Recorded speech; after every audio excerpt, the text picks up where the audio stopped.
最近后台留言问我最多的一个问题就是现在是不是该买 A 股的股票了？你看呀，从今年年初到现在 ，A 股真的涨得不少。上证指数从3250点涨到了3728点，累计涨幅15%，创下了3年半以来的新高。很多人现在其实是心里发慌的，是不是该赶紧上车？怕的就是被落下，错过了低位抄底牛市的机会。那今天呢，我就一次性的讲清楚 A 股现在到底处在什么位置，这次牛市能持续多久，普通人现在到底该不该进场，如果要进场该怎么进。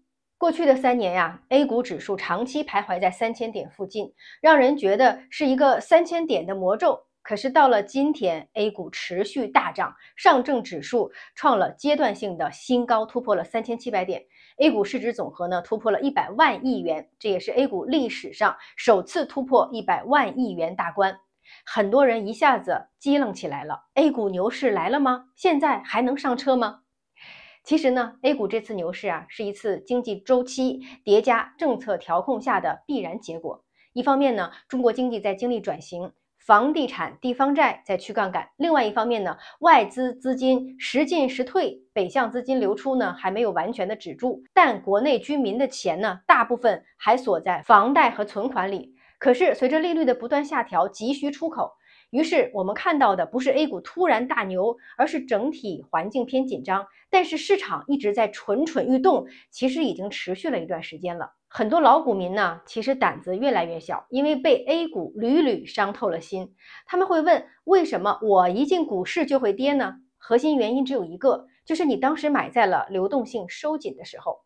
咱们回忆一下啊，2015年的股灾是因为杠杆资金的退潮，2018年呢，贸易战导致资金趋向避险，2021年之后，中国房地产市场收缩，导致市场流动性收紧，中国股市自然难以上涨。而且 A 股和美股不同啊，美股呢是居民的闲钱进股市。A 股呢，更多是居民的存款在赌未来。最近这几个月有一个现象特别值得关注，就是中国居民的资金正在快速搬家。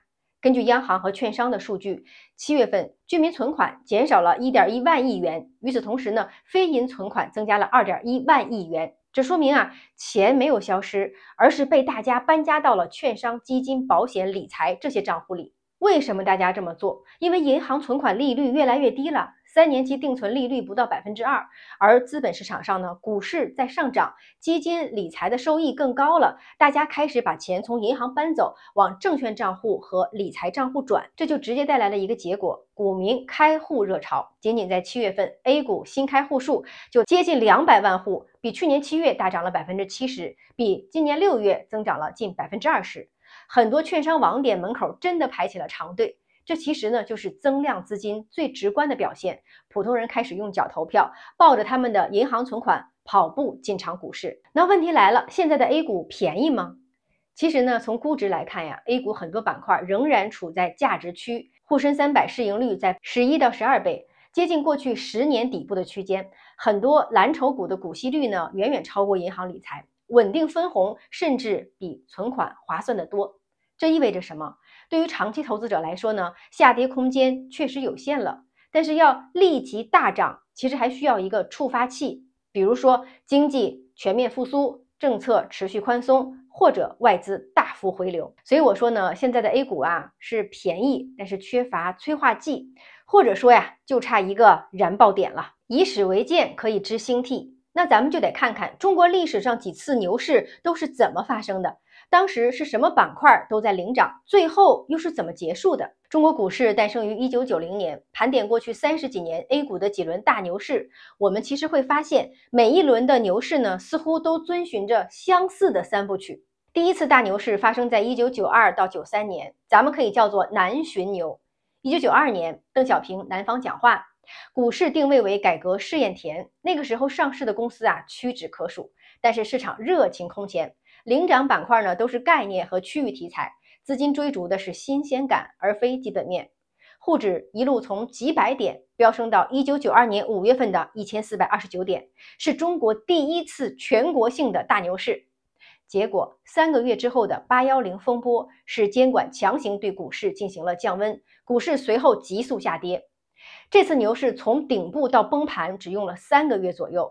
这次92年南巡牛的特点呢，是中国第一次全民炒股，带有极强的投资色彩，而典型的又是戛然而止，政策出手导致市场瞬间冷却。这次牛市真正赚钱的是最早入场的那波散户，以及和政策资源挂钩的机构资金。第二波牛市呢，是1999年到2001年，被称为519行情。当时呢，亚洲金融危机刚刚过去，中国国内经济企稳。1999年5月19号，政策释放了改革信号，以四川长虹、深发展为代表，科技、家电、金融股连连暴涨，科技股是旗帜，券商、家电跟随。这次牛市的顶点是2001年的6月，沪指最高冲到了2245点。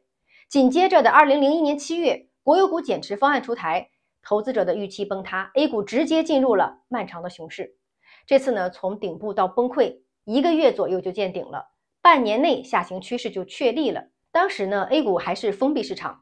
其实直到这个时候，外资基本上没有入场，投资主体几乎全是国内的散户和机构的雏形。包括当时的券商自营、国企资金。这次是中国第一次真正意义上的政策牛，政策点燃了股民们的信心，然后呢，政策又熄灭了它。第3次牛市是2005年到2007年的股改牛，当时中国实行了股权分置改革，解决了制度性的大难题。工行、中石油等超级央企 IPO 让市场有了重量级的标的，上证指数呢从998点一路狂飙到6124点的顶峰。那天呢是2007年的10月16号，创了 A 股的历史记录。领涨的板块是金融、地产和资源股，银行和券商就成了当时的提款机。2007年5月，印花税加倍，造成了资金恐慌，叠加当时全球金融危机和国内的紧缩。2008年10月，指数最低跌到了1664点。这次牛市从顶部到崩溃 ，A 股跌势持续了将近1年。这次股改牛是 A 股真正走向制度成熟的一次牛市，但是结果呢，却是外力加内因双杀造成的，结束的也最惨烈。2003年 QFII 也就是合格境外机构投资者制度的推出，当时呢规模极小，所以他们参与的资金量远远不及当时国内的散户。外资在这个阶段更多的是象征性的参与中国的 A 股，并没有能力左右市场。这次牛市的参与主角呢，还是散户以及当时刚刚兴起的公募基金。公募基金、券商自营，内部人获利极大。散户虽然在当时短期内赚到了钱，但是大多数人在6124点之后被深深的套牢。第4次牛市呢，是2008年到2009年的4万亿牛。当时全球金融危机爆发，中国推出了4万亿的投资刺激计划，信贷猛增。在这个背景下 ，A 股的基建、钢铁、水泥等周期股大涨，金融板块跟随。沪指在2009年8月4号冲到了顶峰的3478点，领涨的板块包括基建、周期加金融。但是2009年下半年起突然收紧信贷 ，A 股行情快速降温。这次呢4万亿牛从顶到崩溃只持续了3到4个月，非常短暂。靠政策刺激起飞，政策收紧就掉头，来得快，去得也快。这段时间，外资因为金融危机自身受损，北上资金通道呢还没有打通，所以外资几乎没有参与这个时期的 A 股市场。这次牛市的主角是国家队加银行信贷资金加基建企业。这次牛市基建类的国企关联产业获利最大，普通散户呢因为很难把握周期，所以呢在这次大部分还是亏损退场。第5次牛市呢是2014年到2015年的杠杆牛，当时融资融券放松了，场外配资疯狂，杠杆资金推动了市场，券商股最先启动，随后就是周期股、创业板成长股全面发力。沪指在2015年的6月12号最高冲刺到了5178点，领涨的板块是券商加创业板，互联网金融概念当时疯狂翻倍。结果7月份起，监管突然开始了去杠杆，配资盘被强行平仓，引发了股灾，几周之内千股跌停。这次杠杆牛从顶部到崩溃不到1个月，这次杠杆牛是极致的杠杆，所以一旦政策收紧，瞬间崩塌，堪称历史上最惨烈的戛然而止。这个时期呢，外资其实已经通过 QFII、RQFII 逐步入市，但是比例仍然很低。可是呢，这些外资在高点前后持续的减仓了。这一轮杠杆牛的主力是散户上杠杆的资金加上配资盘。那这次牛市呢，散户是冲在最前面的，其实最后也是死伤最惨重的。这次牛市呢，券商和配资平台是大赢家，收取了巨额的融资利息，大部分的散户呢亏损惨重。如果可以把2019年到2021年称为第6次中国 A 股的牛市的话呢，我觉得它可以叫做结构牛。当时政府开启了降准降息，科创板开市，全球流动性宽松，新能源、光伏、半导体崛起，消费白马股，特别是白酒股价屡创新高。当时的领涨板块包括新能源汽车、光伏、半导体、白酒，沪指在2021年2月18号达到了最高的3731点。2021年下半年起政策边际开始收紧，叠加全球经济切换，市场高位震荡，逐渐回落，赛道估值的逻辑崩塌，消费白马补跌，指数震荡回落。那这次的结构牛从顶到崩塌，大约持续了半年到1年，缓慢的回落。这次牛市的特点呢，可以说不是瞬间崩塌的，而是高位横盘到赛道股泡沫破裂，再到全市场慢性失血。这次牛市并非是全民普涨，而是结构化的牛市。但是在这个时期 ，A 股的外资角色可是大幅的提升了。从2014年的沪港通、2016年的深港通、2018年 A 股被纳入了 MSCI， 北向资金呢一直是大量的进入的，外资主要买入的是核心资产，包括消费白马，像茅台五粮液医药龙头金融龙头等等。在2019年到2021年这轮牛市当中外资被称为聪明钱，一度占日成交量的10%以上。这次结构性牛市的主角是外资加机构加部分赛道资金，而散户呢更多的是在高点追了新能源、医药，最后呢接了盘。所以这次的牛市，外资加国内机构获利最多，特别是买白酒、新能源的基金，而大量的散户呢追在了最后的高位，泡沫破裂之后呢亏损割肉离场。总结中国历史上牛市出现的3大共性规律第一，牛市启动必有大事件，比如1992年的南巡讲话，1999年的搞活市场6项政策，又叫做519政策，2005年的股权分置改革，2008年的4万亿刺激，2014年的融资杠杆，2019年的科创板加流动性催化。换句话说没有制度或者流动性的大催化剂呢，就没有大牛市。第二呢，牛市领涨和板块轮动呢是有顺序的，首先都是券商，然后是大盘蓝筹，然后是成长赛道。券商是风险偏好的风向标，蓝筹呢是资金避险的避风港，成长股呢往往是最后的狂欢。第三呢，每次牛市结束也都有信号，首先就是股票的估值杠杆过高，其次政策边际开始收紧，比如印花税加倍收，信贷收紧，强力开始去杠杆。第三呢，有外部风暴冲击叠加，比如说金融危机、疫情或者是地缘冲突。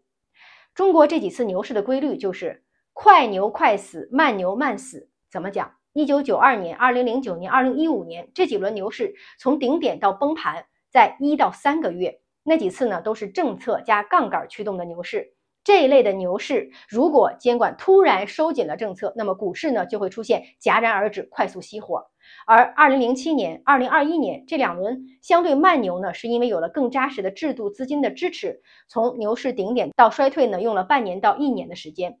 最终他们的结束呢，是因为外部危机加资金撤离。那么咱们再来看历史上的牛市当中，谁能真正赚到钱，散户赚到钱的比例是多少？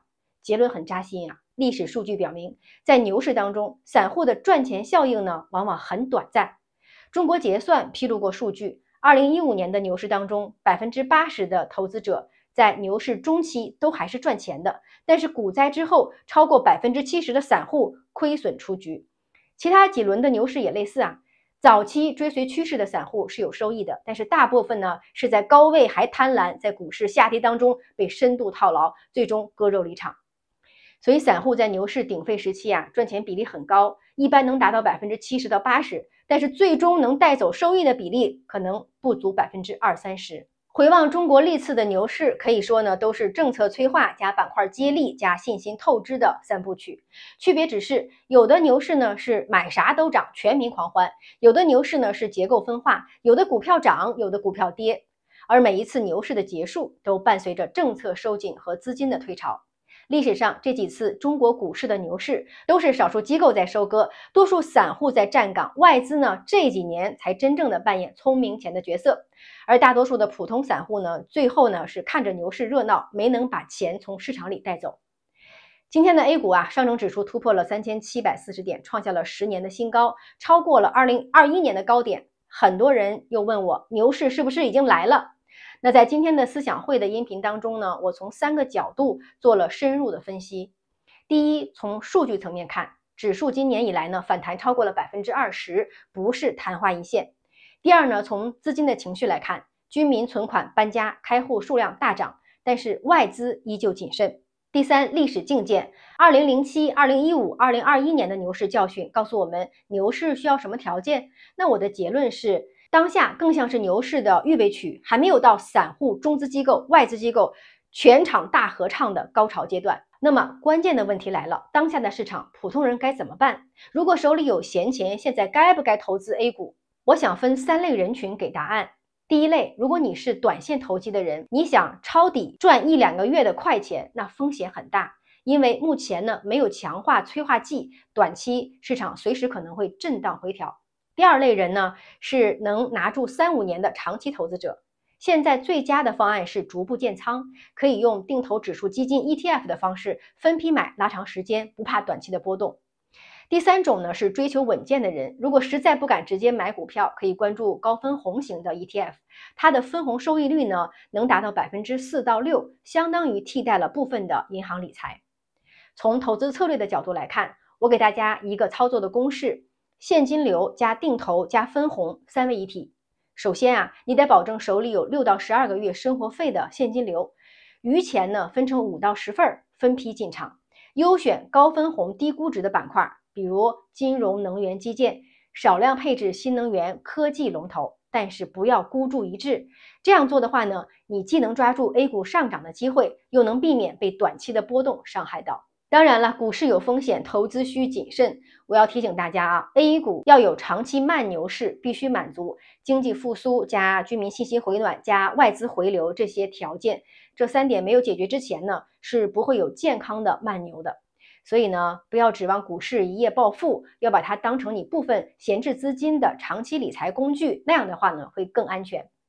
最后呢，你觉得如果你站在2026年的夏天回望今天的 A 股市场，会不会觉得它是一个投资的低位呢？如果市场出现了短期回调，你觉得是不是该上车的机会呢？欢迎在评论区告诉我。我是苏涵，我们下期见。